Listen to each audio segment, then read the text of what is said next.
know how to Okay, spotlight you, though. I can spotlight you. I know how to do I that. appreciate it. Well, let me thank you guys for coming back. This is week number 1, 2, 3. This is week number 3 of Jew Curious class. I'm glad that you're here. We have covered in the first 2 sessions. We covered 73% of Judaism, so we don't even have the last 33% to go. We're doing just fine. Glad you guys are here. Are there? I'd love to ask you. I'm gonna just bullet through a few things, and then I'm gonna ask you if there are any topics in particular, because I have laid out what I want to talk about. But I want to make sure I hit on things that if you had things you wanted me to talk about. So in a moment, I'll ask you for that. Let me start with um, let me start with sharing my screen and going back to where we were. Remember this box we talked about the different years, thousands of years on a side of the box. And just I'm going to reinforce the learning here. If here was 0 and here was 1000 BCE, who was up in this corner? David. Remember? This is King David. King David. And back here at about 1800 would have been, do you remember Abraham. That would have been Abraham. 1300 for Moses. 722, the destruction by Assyria. 586, Babylon, and then 70, the temple gets destroyed. Those are our main point years. Judaism right now, though, we are at the year 5782. Right? We just had Jewish New Year. We had Rosh Hashanah, and we said, "Hey, it's 5782," and I didn't make. Well, how does that work? 5782 since when? And the answer to that is that if here is negative 2000 BCE, if you keep going all the way back, you're going to get to another 3782 years earlier, and you're going to get to the creation of the world. So Judaism is not 5,782 years old. That's officially the age of the world. And that's not even officially, because if you go into it, you'll see that the Hebrew calendar is off by 240 years. Something went completely wrong at one point, and there's a missing 240 years. Don't tell anyone about that. Thank you. Let's just keep that as a little secret. Okay, a few quick ones. Mezuzah, you might see on the outside of Jewish homes, we have a little box, and inside it has a piece of parchment. Different people will tell you different things about that parchment. It's usually, well, it's supposed to be a piece of animal skin, of hide, with written on it the verse from Deuteronomy that says, "Take these words and put them on the doorposts of your house and upon your gates." Yes. It doesn't say what these words are. It says, "Set these words upon the doorposts of your house and upon your gates." It doesn't say then : "Here are the words." It says, "Set these words," but it doesn't say which words. So we just took that section of Deuteronomy that says, "Set these words," and that's what we roll up into the mezuzah. Mezuzah is always going to be standing on the top third of a doorway, leaning in. There was a big debate the rabbis had about should it be straight up or leaning flat, and they compromised on it's always supposed to be leaning in. Often a mezuzah will have the letter shin that looks like a E on its side, looks like a W on the outside of it, and that's one of God's names is Shaddai, which means protector. And people will touch the mezuzah and then touch their lips on the way into their house, although COVID has, of course, made it that you touch and then you touch your mask, because often, if you are the type of person who likes to watch the news when there's a big earthquake or a bombing or something that goes horribly wrong in Israel, there's always some nutbags who say the reason that went wrong was they went in and they looked, and the mezuzah scrolls that were on the rooms weren't kosher. They weren't quality enough. So if you thought, yeah. Okay. Uh, I lost my. There was another thing I wanted to say there. I can't remember what it is. Okay, so mezuzahs. Yeah, ours doesn't have a scroll in it at all, because I was like, what does it matter? But you have one on your house? Yeah, I have one on the front door and on the garage door, and Cool. that's like, hey, look, I'm a Jew. Yeah. Okay, it's a thing. Talis. Okay. Let me go through some very quick ones. Original sin. Original sin is not a Jewish idea at all. The years 300 plus AD, AD BC on CE 300 plus we have Augustine. He had some problems. I do like Augustine overall. I named my son's middle name Augustine after him. But he had some really screwed up ideas about original sin and said that he read original sin into the biblical text. The rabbis never saw this as an original sin. The defense that I explain to people is, how can it be a sin to eat of a tree of the difference of good and evil if you don't know the difference between good and evil? You can't disobey if you don't understand. And I talk about my son. When he was a really little kid, he used to, pull himself up on things, because that's how he would stand. He would pull himself up on things. And if he pulled on a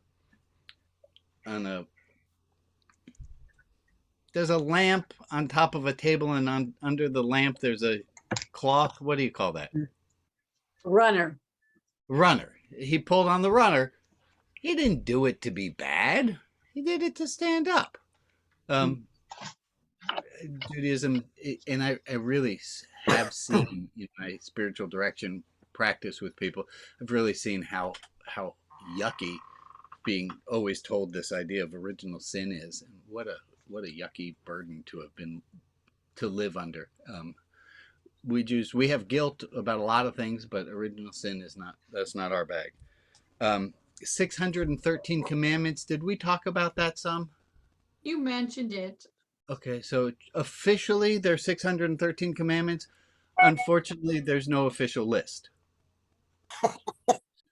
So it's like, what? Yeah, you have to do all of God's commandments. There's 613. That's great. Can I have a list? Sure. Ask someone else for a list. You're going to get a different list. So, okay, and then I'll drop this part of it. I think if you're given the choice to replicate a way that the divine interacted with humanity thousands of years ago, that we can either attempt to replicate that and hope that God, or venerate that and hope that God cares for that, or we can just go about trying to do so in the here and now. Those of you who know me know I'm a let's do this in the here and now kind of thing. Okay, original sin. Jesus does not make a big role in Judaism. In the Quran, Jesus is mentioned, and Muslims have Jesus as a prophet. Judaism, we wrote that man out. You can't find references to Jesus much at all. That's just, in Martin Buber, I know Rita's boyfriend, in his opinion and in mine, it was a huge mistake that Judaism made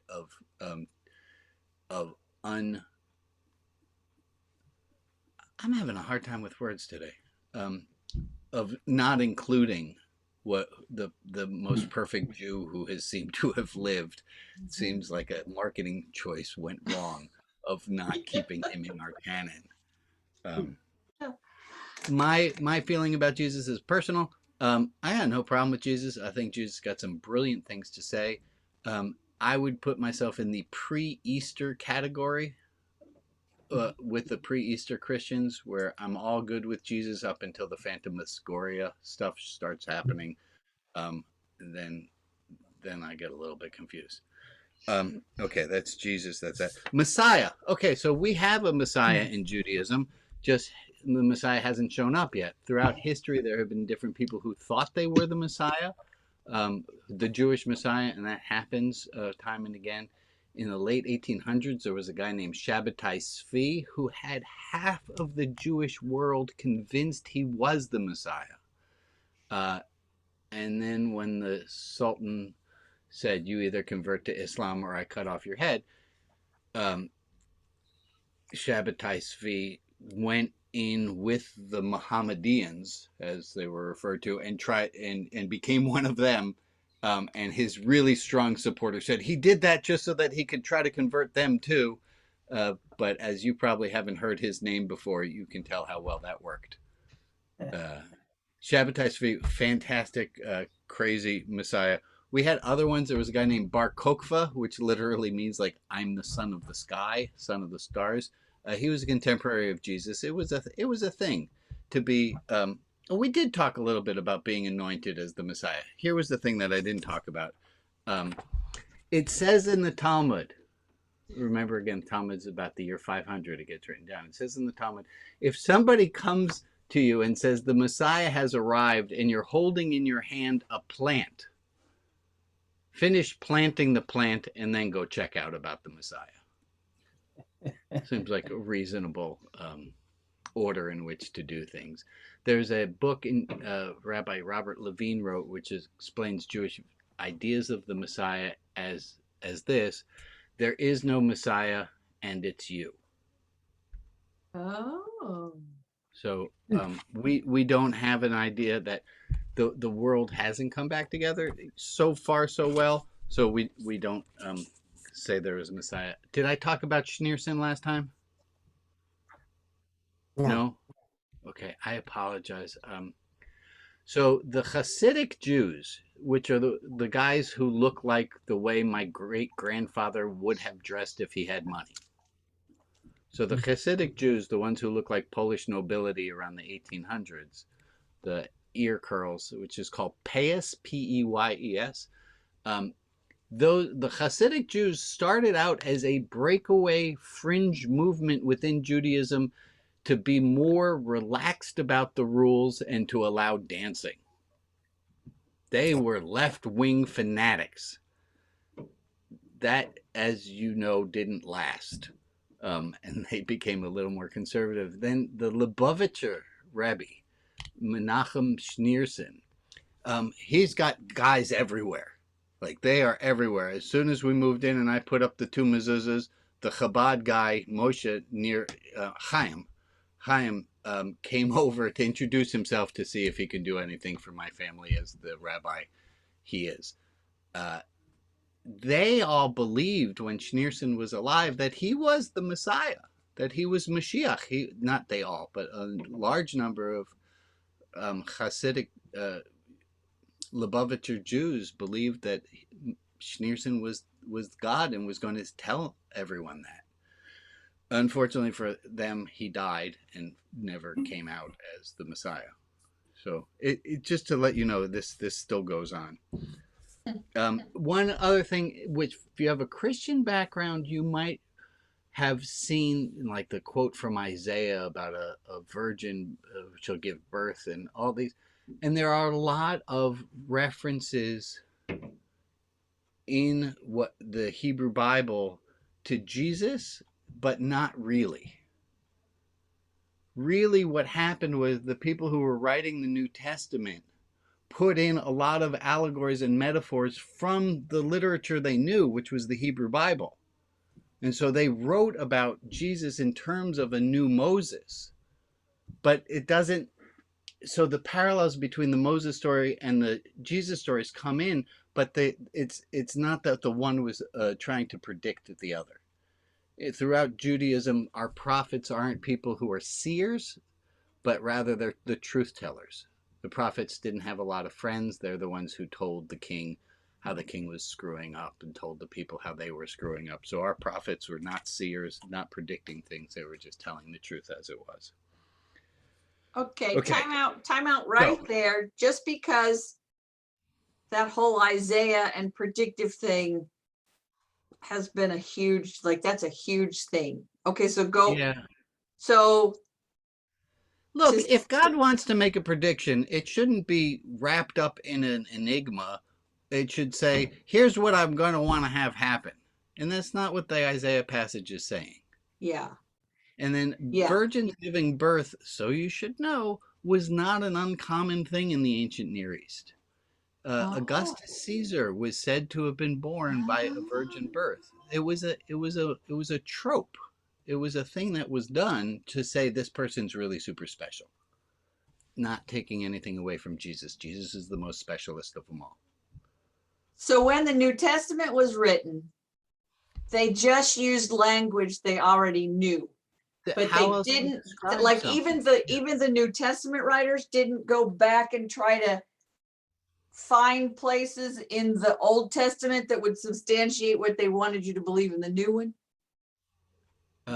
The New Testament is really fraught with a whole bunch of problems because it doesn't get written down until after the destruction of the temple, which is already a generation plus after Jesus lived. Yeah. None of them knew Jesus. Yeah. I mean, we got some factual issues going on. Yeah. Okay, let's leave the New Testament out for a moment. I'm gonna questions. I said if you had quick questions, and then I'm planning on doing life cycles and all the holidays. That's my goal. Other questions you have that you want us to get to? Yeah, go ahead, Ann. Well, I'm with Rita on Martin Buber. Good. And I look at it from a different way. I wish Judaism had not ejected him from teaching. I wish they had kept him as the prophet, because what Christianity did to Jesus was awful. And maybe if Judaism would have kept Jesus as an authentic prophet, an authentic figure, maybe Christianity couldn't have twisted it so much. Yeah, it's a good point, Ian. I appreciate that. Jesus' narrative got lost by both groups, apparently. Yeah, Ron. Christianity started with Paul. I don't think Correct. Christianity would have existed without Paul. Right. And then, so I just found this out, and then we got to get back to Judaism. Paul's letters all predate the Gospels. That's hard to understand. The Gospels don't even mention Paul. Paul mentions having met one of the apostles. He says, we spent a week together. The apostles declined comment. They have no comment about Paul's existence. It's totally wacky. Okay, here we go. Let's go through Judaism. Let's go through a life cycle. Life cycle. First thing happens, well, not exactly sure how the very first part happens, but let's start with birth. According to Jewish tradition, when you are born, you are enlightened. You know everything. And then the angel comes and with a special stick and taps you right here on your soup spoon, which makes that dent, which causes you to forget everything that you already knew. And I kind of like this idea that then it's not that we have to learn all this stuff. It's we just have to relearn all this stuff, which seems a lot easier to do than learning it the first time. If you were lucky enough to be born, well, I don't want to say lucky enough, but depending on what gender you show at birth, there are two main different tracks you go down. Girls get a baby naming. They get given a baby a Hebrew name. Often Hebrew names will follow along with the English name with regard to a letter. So my name is Brian. Often someone's named Brian. We get the Hebrew name Baruch because it starts with the same B. My family did not follow those rules and didn't happen. But they did follow the boy should be circumcised thing. Circumcision, if you look in Genesis, was probably a fertility rite. It's a little hard to tell exactly what got into the man to circumcise himself at age 99. Circumcised his son at age 13, which is why we do a bar mitzvah at 13, we say. That is not really why we do the bar mitzvah at 13. The reason we really do a bar mitzvah at 13 is because we would never be able to convince a 14-year-old to do it. I'm not kidding. It's true. I have a 14-year-old. There's no way. He's no show pony anymore. So circumcision happens first. 8 days after a boy is born, there's a circumcision, unless you're like my parents and you get the kid circumcised in the hospital while you're there. Hey, look, I turned out a rabbi. It couldn't be that bad. There are different ways of doing. Anyway, there's circumcision that's done by a guy named a moil. The bad jokes are everywhere. Moils mainly work for tips. They carry along with them a brisket because, there's a lot of schmeckle jokes. Okay, so when the child is born, they get given to a sandek, which is a godparent whose job it is to hold the child while the child gets circumcised. The boy. We don't circumcise girls. So we have a bris. That's the very first thing. And my thought at one point while looking downward, that's all you need to imagine. Let's just stop the image there. Was what a thing for a religion to tell you was before you were conscious, we took a little bit of your wiener off. Just quite this kind of Godfather-ish. That's what occurred to me. All right. So at the age of, we got birth to 8 days. And then we have a bar mitzvah. You guys already know the answer to this. A bar mitzvah is for what gender? Boys. Boys. And girls have a Bat mitzvah. Bar is the Aramaic word for boy or son. Hebrew, it would be a ben, like Benjamin. And Aramaic was the language that Jesus spoke. It was the language that all the people spoke. And bar mitzvah, by the fact that it's in Aramaic, we know it's something that the common folk were doing. If it wasn't for the common folk, it wouldn't have been in Aramaic. So, but Judaism being Judaism, we get so stuck on tradition that we go, oh, it was in Aramaic because everyone understood it. Never mind, everyone understood it. Let's just keep it in Aramaic. To me, a little goofy. So bat mitzvahs are done at 13. Technically, girls can get in at the age of 12. But if you think about the fact that this was for marriage rights as well, that makes it really kind of disgusting.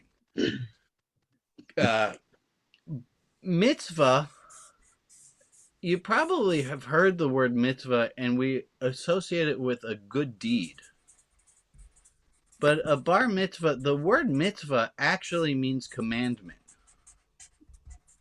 And the bar mitzvah, the son of a commandment, means that you are responsible for the commandments. Do you remember we looked at that Talmud piece where it said, what do you do with a disobedient child?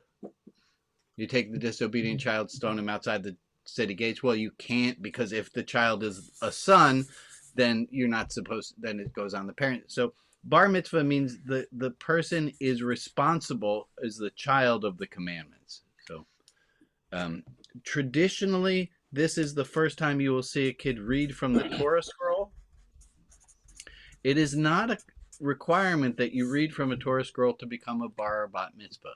The only thing you have to do to become a bar or bat mitzvah is wake up on your birthday and you became a bar or bat mitzvah. The reason that it gets associated with the Torah scroll, Torah scrolls, by the way, are read Monday, Thursday, and Saturday, because that's the rule. Torah is read Monday, Thursday, and Saturday, and the kid, you're not allowed to read from a Torah unless you are of this age.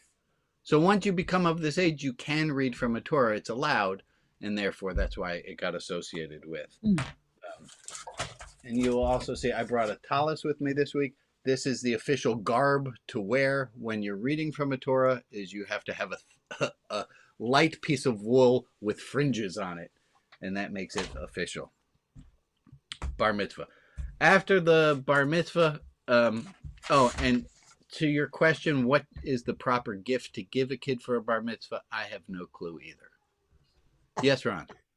What is the difference between a bar mitzvah and a bat mitzvah? Just a boy and a girl, however the child identifies themselves. But everything else is the same? Well, no, right? So it depends what world you live in. In the liberal left wing world, it's all exactly the same. In the right side of things, it's not. Um, Girls don't read from a Torah scroll. Why would they? Why would girls read? It's a whole different. If you think about um, liberal religions and conservative religions, if you look at them as a spectrum of liberal to conservative, left to right, they stack up. The liberal Christians, the liberal Muslims, the liberal Sufis, liberal Jews are going to have a lot more in common, and the very conservative ones will. People tend to convert either this way or this way, right? If they grew up in a liberal tradition, they're either going to go to a conservative tradition of that one, or they're going to go to a liberal tradition that's not theirs. And then there are the rule breakers. Wedding. In A wedding in Hebrew is called a kiddushin, which, if you remember, we had that kedusha, which means a holiness. A kiddushin is a holy covenant between two.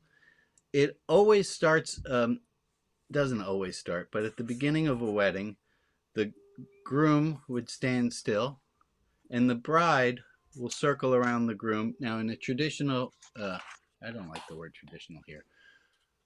In liberal places, we do it this way: the groom goes around the bride. The groom stands still. The bride circles around the groom 3 times, and then the bride stands still, and the groom circles around him. The groom circles around her 3 times, or if they're the same gender, obviously, substitute. The one circles around the other 3 times. The other circles around one. And then they take each other's hands and they make one circle, which makes 7 circles.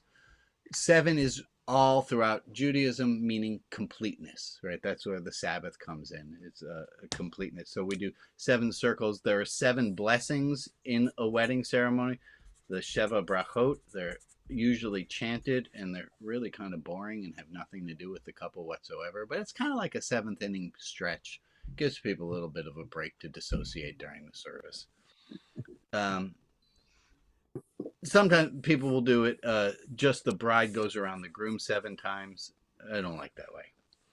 Wine is drunk during the ceremony. I often have them drink wine twice. The very most famous part of Jewish weddings, everyone knows this, is breaking of a glass. You can see my drawing looks suspiciously like a light bulb.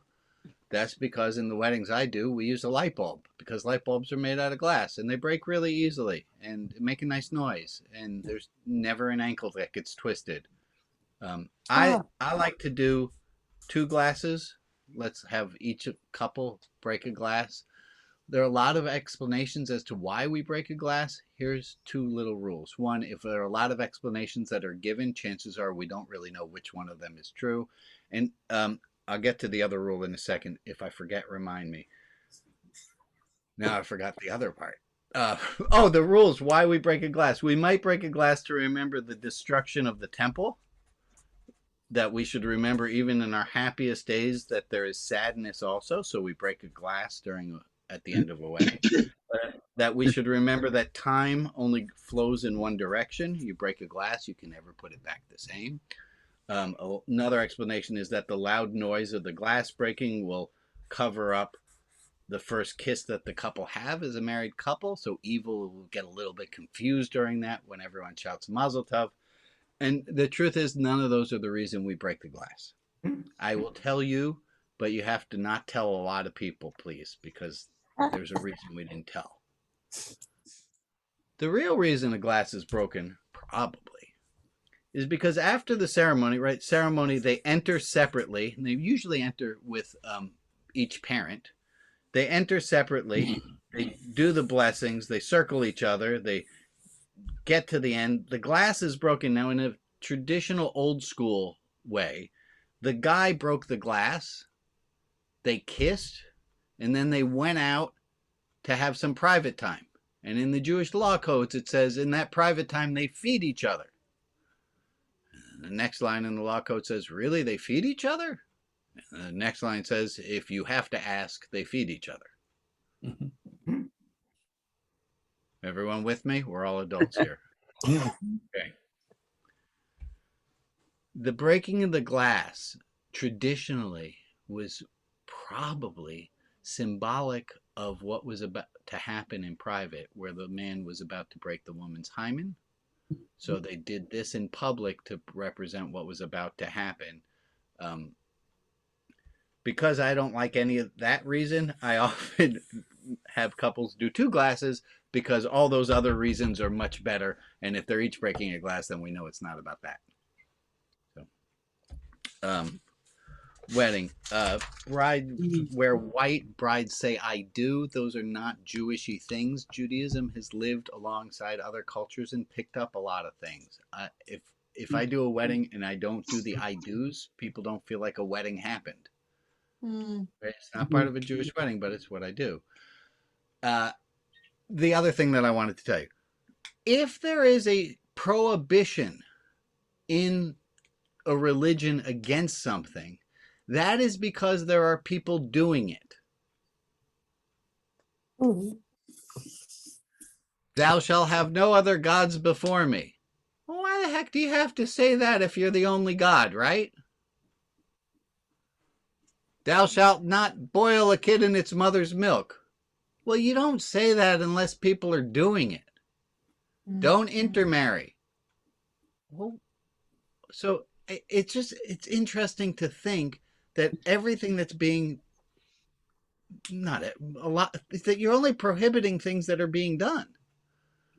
So we can't be that far off from what other people in years past were doing that they're prohibited from doing if we're doing them because they were doing them too. Okay. That was that other piece I wanted to get to. Let's get to death, because that's what comes right after weddings in the life cycle. Oh, there's another thing that sometimes happens for people is they convert to Judaism. There's a whole little sidetrack for how one converts to Judaism. Often rabbis will, there's a rule rabbis have, which is if someone asks you to convert to Judaism, you have to turn them away 3 times. I don't. Like, okay, you want to be Jewish, fine with me. So conversion usually takes place. We use a mikvah. A mikvah is a body of water that somebody goes into one state of life and they come out of the water a different state of life. Within every Jewish community here in Portland, we built a mikvah a few years ago to replace the old one. But a mikvah is a very important part of, before a wedding, a bride and a groom separately will go to a mikvah to purify themselves. The mikvah you might translate into baptismal font. But again, let's not use that language in front of people. It really tweaks them out. So let's just call it a mikvah. Death. Let's get to death. Judaism does a lot of things okay, some things poorly. Death we do really well. I don't like to brag, but let me take you through how we do death. It's really, we do a lot of stages of death and grief. The first stage is called an onan. No, it's not. That's where onanism comes from. My gosh, that's a wrong word. Is a gosis. By the way, Onan's big sin was not masturbating. It was not getting his brother's wife pregnant. And if you think that's confusing, it is. Onan didn't want to get his brother's wife pregnant, which was the law of the land at the time because his brother died. And so Onan spilled his seed on the ground, and that was the sin. It wasn't whacking off. Okay, now that I've said that. Judaism starts with a gosis. Gosis, my teacher, Dr. Passamatic, said, best translation of gosis is you have 1 foot in the grave and 1 foot on a banana peel. And you guys have all been there in life where you know someone who's just in that stage of their, it's not here and it's not there. So that's our first stage. Then when someone dies, we have a stage called Shiva. And that has to do with the number 7 again. And 7 is the after. So, there's a burial. We do burials. Boy, do we do burials fast. Should be within 24 hours, sometimes just 48 hours. You'll extend it rarely to 72 hours after a death. Jews, we get the body in the ground fast, traditionally using a plain pine box, but that rule gets broken a lot. The advantage of doing this right away within the 24, 48 hours is you're still in shock when you bury your loved one. And I'm not a big fan of being in shock and not aware of things. When my very dear friend Shauna died, she was Lutheran. I went to her funeral like weeks later, and it was the first time I'd ever been to a funeral where I was aware of what the hell was going on. I much prefer being in shock in the first 2 days of getting the body into the ground then. At the end of a Jewish funeral, I hear some really fun things. I brought show and tell. Okay. End of a Jewish funeral, the people who are gathered are often invited to take shovelfuls of dirt to help cover in the grave. And having done this many times, I can tell you that the sound of hearing the shovel of dirt that you just poured onto a empty hole with a box in it with your loved one in it, boy, does that concretize what has just happened. It makes it, that sound makes it real. You kind of, boom, you know what just happened. A few little tidbits. We wear these. This is a memorial ribbon. So in the Bible, it talks about wearing sackcloth and ashes and rending your garments. And so you would rend your garments. People would know that you were mourning, but you didn't have a lot of garments like we do today. So what we do today is we take a ribbon, and those who are closest to the deceased wear the ribbon, and we rip the bottom of the ribbon up, and so everyone knows that that person is in mourning. The 7 days after the burial are called Shiva. This is where you go from being in public at the cemetery and you do a home service. On the East Coast, they held out for a little longer, but the West Coast started sooner. I don't know, sometime between when I started rabbinical school and now, the Shiva, the 7-day Shiva has become 3 days. We just do it in 3 days. Not everyone does it in 3 days, but most people do 3 days instead of 7 now, which is funny because the word means 7. Okay. After the Shiva, there's something called Shloshim. Shloshim, which is the 30 days. So we have 7 days of high mourning. You're not even supposed to. There are no rules that you can't break if you're in immediate mourning. That's how important Judaism gives space for mourners. And then the next 30 days, you still do things a little bit different. Some people, so during Shiva, people will cover their mirrors. People will take the cushions off of their couch so they sit uncomfortably. And then during Shloshim, you'll bring back they won't shave. Just so that you don't look at yourself, you're staying away from any vanity. Jewish tradition, and people do not follow this one, but I would like to ask you to follow this one, is when you meet somebody, you greet a mourner, you don't say, "How are you?" Because you put them in a really weird place. The most powerful Shiva that I ever went to, the immediate mourner didn't talk, just sat on a couch, and everyone else sat in silence. Because that was like what to say. We've all been there. What the heck do you say? There's nothing to say. Okay. Here's where it starts to get fun. I brought this back from the funeral that I just did in LA. These are given out at funerals. I asked the funeral director if I could take an extra because I wanted to show you. And you'll see inside here. Do you see those? Yeah. Those are pebbles from Jerusalem, just like it says on the outside of the oatmeal container. I think this is just funny. You get a little oatmeal container filled with pebbles from Jerusalem, and people will take this, or they'll take dirt from Jerusalem, and they'll put it in the grave.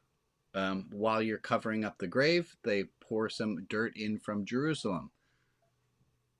I'm not going to ask you to guess why, because I don't think you would get this one. So let me tell you, why do we do this? Well, Judaism has had a very long history of believing in a bodily resurrection of the dead. I don't know if that sounds familiar to any of you, where any famous Jew had a bodily resurrection, but according to us, it hadn't happened yet.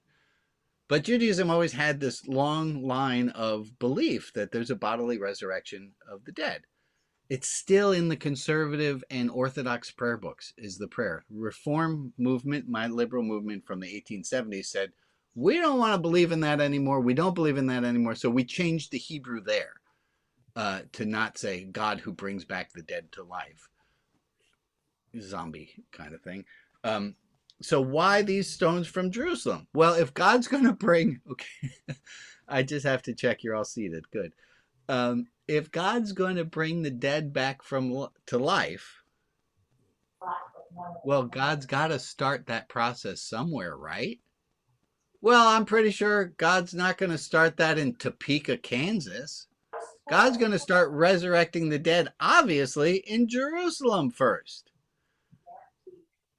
So if you put some of the dirt from Jerusalem in with the casket, then when God goes to resurrect people, you're not going to have to wait online.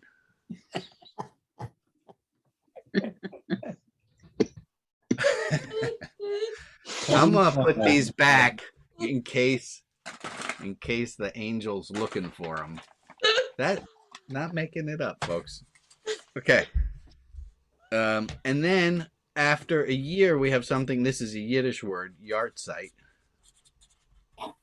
And that's after 11 months. Technically, it's supposed to be a year, but here's another one of these crazy Jewish things is that after 11 months, the first year, we say that that person's soul has made it to the place of not being judged anymore. So you don't have to pray for that person as frequently. It was 12 months, and then somebody said, well, my relatives are righteous enough that they can get a month off. And then it became 11 months. So Yahrzeit 11 months. My dad, we get a letter from the congregation where my dad and my dad went to as a kid. And the letter always says, Donald's Yahrzeit is going to be on this day. And that day moves around according to the Gregorian calendar. You know how Hanukkah seems to move in our calendar around the place? Hanukkah doesn't move. Hanukkah is always on the 25th of Kislev. The problem is the 25th of Kislev shows up in different parts of the calendar because the lunar calendar, 248 days, the solar calendar, 365, the way that we had changed it, right, before they figured out exactly 365 and a quarter, they knew that the calendars were off. Islam stayed on a lunar calendar, which is why Ramadan will move season to season, and sometimes it's in the summer, which makes for really, really long days for people. Judaism instead started to add in an extra month 7 out of 19 years. You can do the math on it. It winds up that we get to the same 365 times 7 is the same as the 248 plus the extra months over 19 years. Whatever. Somebody done figured it out. So my dad, we commemorate the day that my dad died according to the Hebrew calendar on his Yahrzeit. I do it on the English day that he died because that makes more sense to me. But I always, I also add in a little extra one for the Hebrew one because that's what my family's doing. Okay, life cycle ends there with death. In case we don't have, we talked a little bit about heaven and hell last time. We don't have much there. I have some quick notes, and then we're going to get to every holiday in 15 minutes. That should be good. How are we doing? Questions? Well, do you still honor your dad's birthday, or is the death day now a bigger deal than his birthday? Or are they the same? We add them in. Okay. That's a good question. I honor him I honor him as much as I can. And you had a question, my friend. Yeah, what is the unveiling? Oh, okay. Thank you so much. So a year after the burial, or the 11 months after burial, that's usually when the headstone is complete, and that's when people show up to the gravesite where they were. And this is really a cool thing, is that a year earlier, so they put a shmata. Shmata is a Yiddish word for cloth. They put a cloth over the headstone, and when you get there with your family, people will often bring a rock with them to leave there to symbolize the weight that they're letting go of. And then you stand there, and it's really powerful to stand a year, 11 months after the funeral, when you didn't think you could move on. You didn't think that a year would ever happen. And you go back to the gravestone, to the location, and you realize you have lived another year. So that's the unveiling. Thank you so much for asking it. Oh, to go to my Mizrahi Sephardic friends, I did an unveiling in LA long time ago, and there was a Persian Jewish family about 10 graves that way, and they were dumping some rose water on the grave and lighting candles, and we have our little rocks to put down. And I knew someone was going to ask me, and they did afterwards. They said, "Rabbi, what was that family doing?" And I had never seen rose water being dumped on a grave before. So all I could say was, that family was looking at us and saying, "What are they doing with those rocks?" Back and forth. All right, quick little ones. Let's do some holidays. The most important of all Jewish holidays happens in 2 days. Anyone know what that is? That's right. It's the Sabbath. Most important Jewish holiday happens every week. I did very well in Hebrew school. They would say, "What's the next holiday?" And they were meaning a different one. And I would always say Shabbat, and I was never wrong. So Shabbat wins. Shabbat is, you've seen it in movies, is we got 2 candlesticks with candles. Oh, I'm drawing a picture and you can't see it. We light candles and put on candlesticks. So there's candles, there's wine, and then there's a challah. That's a picture of a challah bread. Just go with it. And we always do them in that order. We light the candles first. We say a blessing. The challah is covered under a cloth. I'll explain why in a second. We do a blessing of the wine. Everyone has a little bit of wine. And then we take the cloth off and we eat the challah. And the reason, I don't have enough time for that. The reason we cover up the challah is because we don't want it to be jealous. That's the official rule.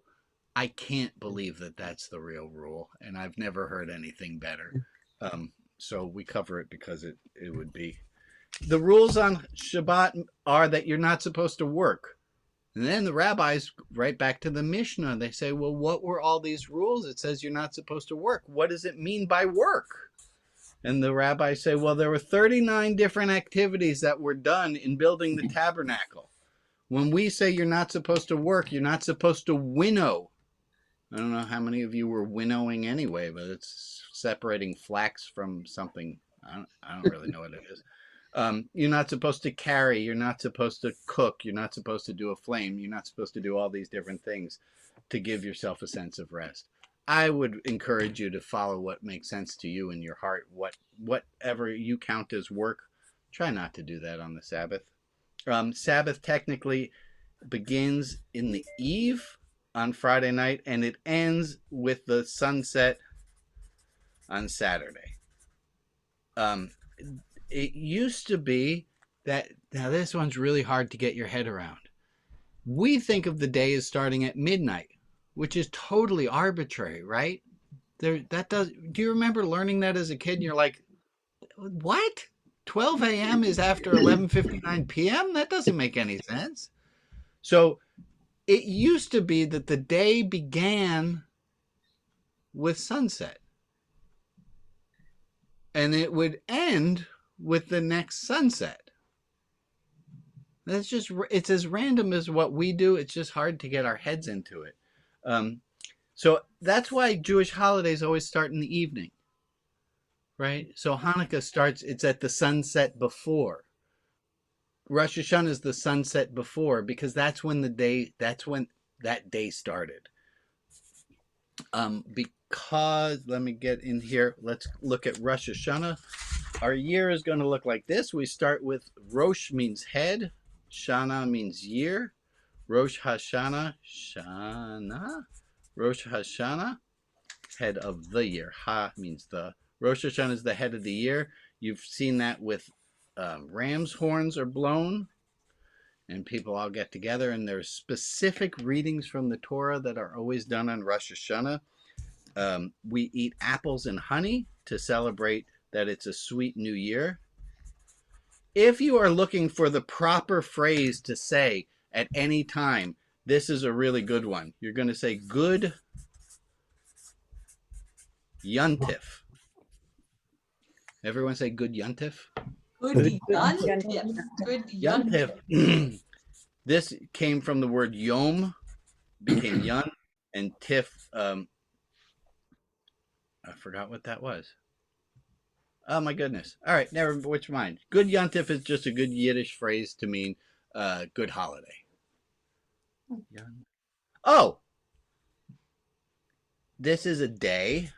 I got it. And Tiv was from Tov, which meant good. So you should have a good day, a good day. We also do Rosh Hashanah, the period between Rosh Hashanah and Yom Kippur. Yom Kippur is the day of fasting and atonement. This is a 10-day cycle. It is the holiest part of the Jewish calendar. Rosh Hashanah, we start atoning for our sins, for our mistakes, we don't use the word sin the way that Christians use the word sin. It's a much less all-time, you're a horrible person kind of word.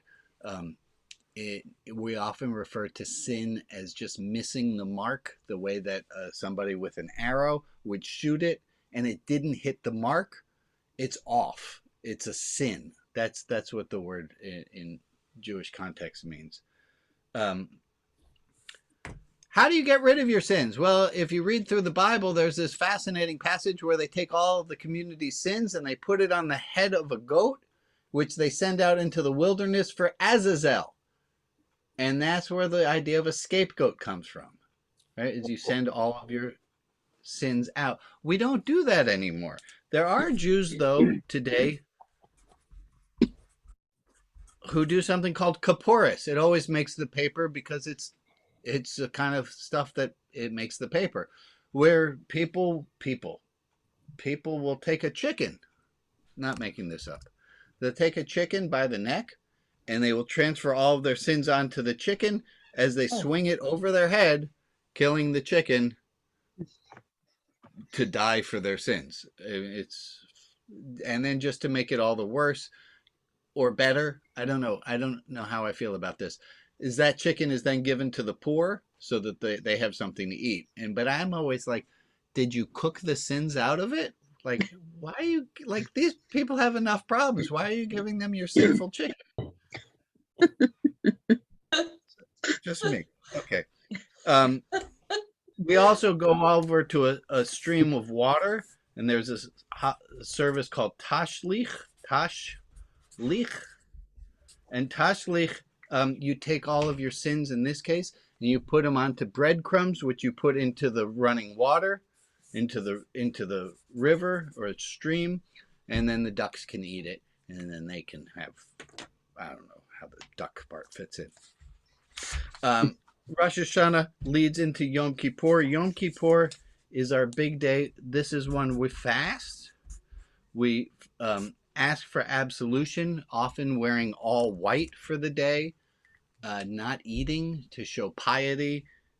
We ask for forgiveness only between people.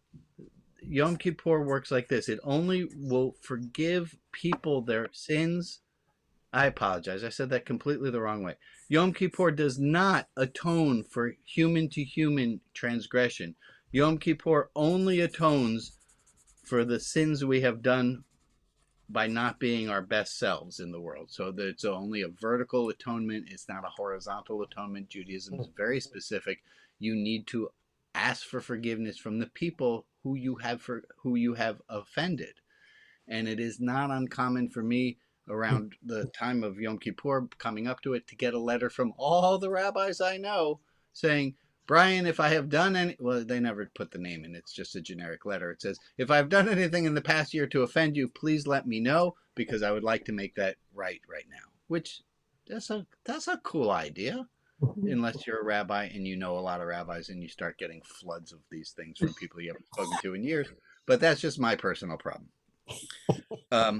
The other thing we do in our atonement is we list through all of our sins from A to Z. And we always do this to show that our atonement is for all the things that we did and all the things that we could possibly do, leading A to Z. We always do it in the first person plural, we, for the sins we have committed by adultery, for the sins we have committed by Baal's bondsmanship. I'm trying to go A through Z without having thought of it ahead of time. For the sins we have committed by car theft, A, B, C, D. We always say we, and the idea is that anytime any one of us does something wrong, we've all done something wrong. And there's also a little bit, Judaism is not really into self-flagellation, but when we do these confessionals, we often will beat our chests some. We're not really into self-pain very much. Let me bring what quick other holidays, and we're going to be perfect here. There's a celebration in Judaism, because we're Jews. We celebrate Tisha B'Av. Tisha B'Av is the day that the temple was destroyed. Both temples were destroyed, actually, on Tisha B'Av. A lot of bad shit happened on Tisha B'Av. It is a day of fasting and of mourning. We're a weird people commemorating how all the bad stuff happened, but that's what we do on Tisha B'Av. Tisha B'Av is a smaller holiday. Another smaller holiday is called Purim. You might have heard of. That is our version of a Mardi Gras. The rule on Purim is to read the book of Esther. Esther, if you didn't know, is the least Jewish name they could come up with at the time. It was the name Ishtar.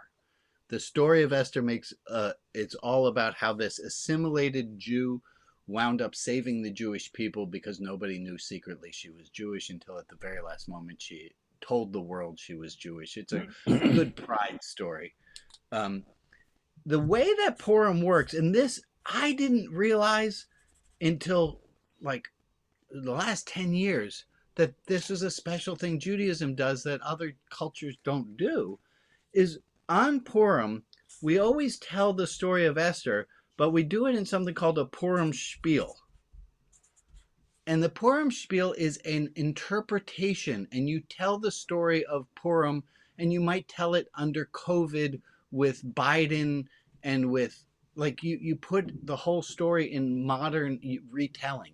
And it's this real, it gives you, as a young Jew watching every year as they put on a different version of the story of Esther, you get a sense of how sketch comedy came to be, and how satire came to be, because this can be very biting. And the rule on Purim is you're supposed to get drunk, but the rabbis say you have to get so drunk that you can't hear the difference between the hero and the villain's names.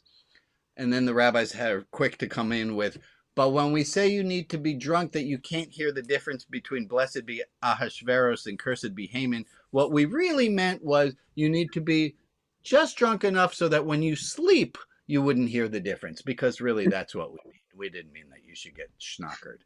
I have done the other. But that was a long time ago. Purim, we drink Tisha B'Av, and let's talk about, on the 25th of Kislev comes Hanukkah, and then we are out of time, but I'll just end with Hanukkah. Hanukkah is not a Jewish holiday. It is the Book of Maccabees, as I said, isn't even in the Hebrew Bible. We do Hanukkah because we're competing with Christmas. The story of the cruise of oil lasting, that story didn't get written down for 500 years after the event. I still think it's a nice holiday. You light candles, potato pancakes. That part's nice. But the moral of it, the guys who won, the Hasmoneans, who the Maccabees, they were really bad people. They did some really terrible things, and they killed Jews who they didn't think were being religious enough. I'm not into celebrating those kind of people. Okay, I have run through everything. I don't think I missed anything. I think that was all of Judaism. It was fantastic. And we're just at a third hour. So thank you for playing. If you happen to have any questions, I can't imagine that you would, because I have taught you all of Judaism in 3 hours. But if there is something that you happen to have missed that I can, is there anything? I'm looking at you guys look. This is interesting. I think the Roman church cheated, because like all of this stuff you're saying, I can think, oh, yeah, we imitate that. Yeah, we imitate that. Yeah, we imitate that. So I find it interesting that the Roman Empire Catholic Church that started this whole thing looks a lot like Jewish stuff. Like they didn't create anything new in their ritual. No, that's fine. Except for the post-Jesus business. Yeah. Where that, I don't think there's any copyright infringement cases that I know of that we're on the Catholic Church for.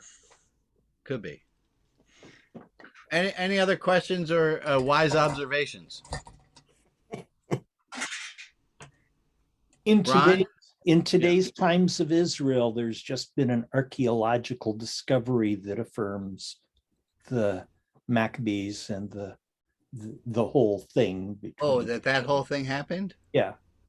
I didn't know we had doubt of. We have coins from them. We have coins, but it was structures and stuff like that. Oh, good stuff. Filling in a lot. But good stuff. Just a footnote to remember: Rabbi Brian's opinion. Nothing before King David. Everything after King David. There's some basis of truth. Okay. Anyone else? You're welcome. You're welcome. This has been really fun. Yeah. I'm going to assume nobody has any other questions, because you're all, oh, thank you, Mason. You're all staying quiet, which is always bizarre.